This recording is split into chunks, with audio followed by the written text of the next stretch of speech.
миллеті қазақ табын руынан. Әулиялық болған, батыр кісі болған. Yolunun ғана ұсынған кофеларын алып ішуге тырысамыз, дрип кофе. Енді қарбыздар шағын, бірақ 200 теңгеде.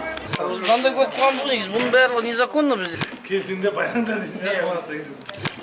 Одан кейін шынымен фитнеске барудың қажеті жоқ қой негізінше. Бүгін Қарақалпақстан саяхатындағы екінші күн. Жалпы 40%-ға дейін Қарақалпақстан территориясының 40-45% қателеспесем аумағын құрайтын Өзбекстанда ең үлкен аудан Қоңыратқа барамыз. Не үшін аты Қоңырат деген сұрақтарға жауап табамыз.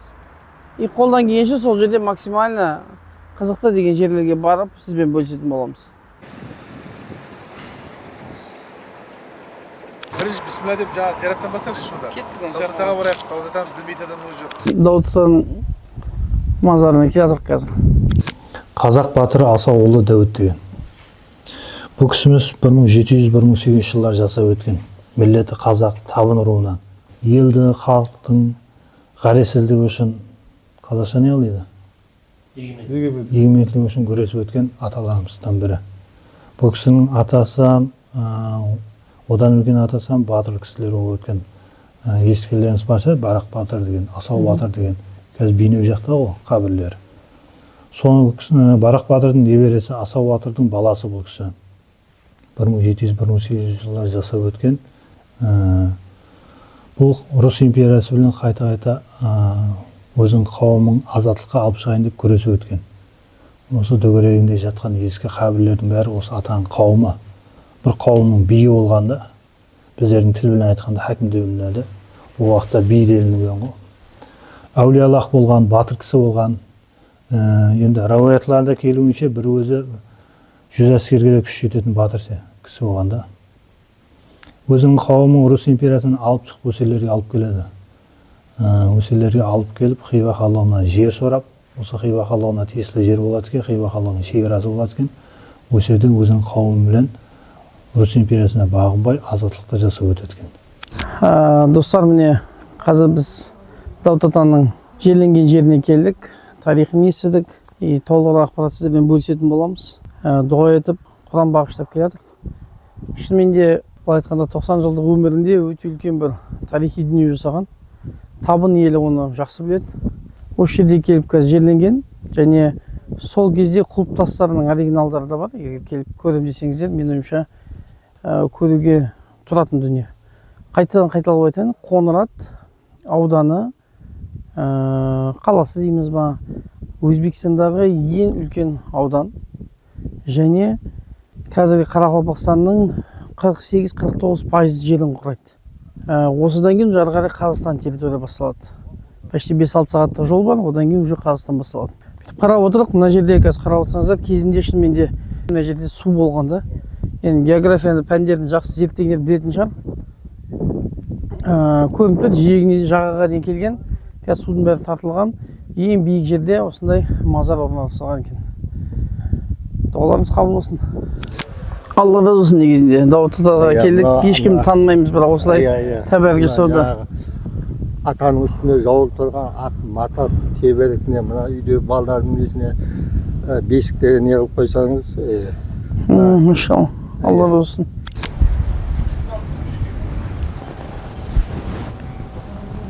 You only live once.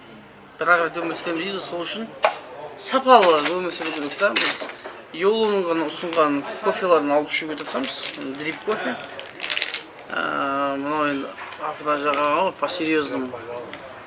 Бірақ осылай қоймас бұрын, open деп тұрады. Аккуратно ғана. Сол кезде бәр жерде бір сапалы кофе ішесің де. 3 рет толтыруға жетеді ғой енді.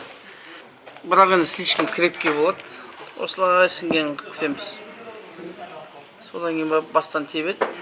Қуаныш көкемнің көпесін ішіп жатырмыз, сен көпесін бәрі бөлеген. Айта алмаймын. Сәйқыр бар ғой, сәйқыр короче. Ішесің, тебеті ғой басқа прям. Дәмін көрмесе болмайды, аппетит приходит во время еды ғой.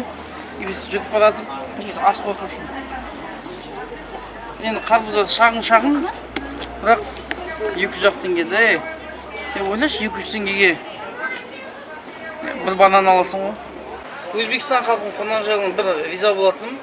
Мен даже қаскелеңде жасай алмайтын дүниелер ғой. Базарға келесің, қарбыз аласың, любой бутикке, киоскке кіресің, пышақ береді. Сосын қазір коробка аламыз, коробка береді. И в общем, үшеге кесеміз да қарбыз, соямыз да жейміз ғой. Біріншіден кетсе деген ғой, ішін кетіп жатса. Ё-мо, мынау нереально вкусно.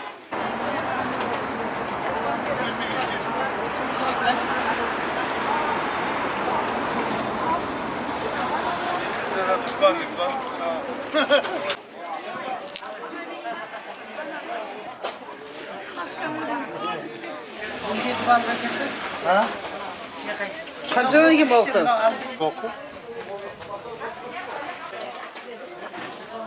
Мынандай көп қуамыз ғой, негізі бұның барлығы незаконно бізде, сол үшін. Қазір мен бір звонок етіп сәл босап тұрмын. 2 тонна алайық па деп едік, ол незаконно болғаса ала алмайтын болды.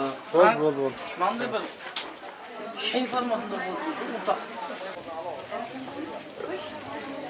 Таза деп жатыр, таза.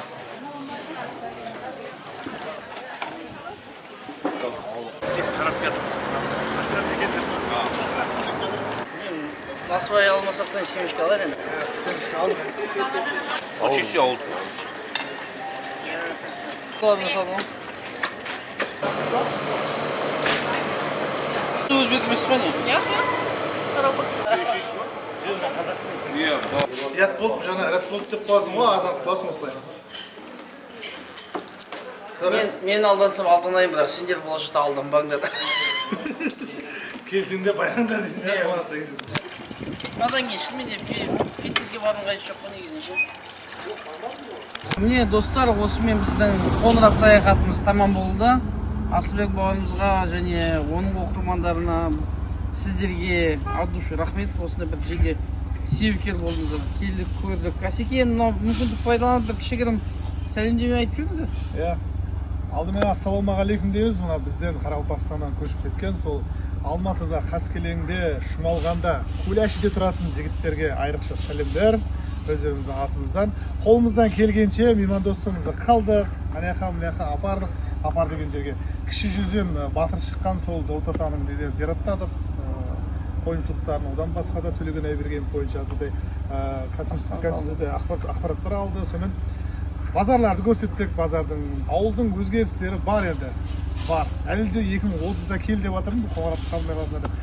Сонымен өзімнің атына айрықша сәлем Алматы, Қаскелең KZ-ді көріп көруші оқырмандарға. Мен кіші жүз Асылбек табын болам. Табындар 7 руға бөлінеді. Сол менің атымнан жалынды сәлем. Аман болыңдар. Алматыға жылына бір 2-3 мәрте барып тұрам. Барсақ кездескенше.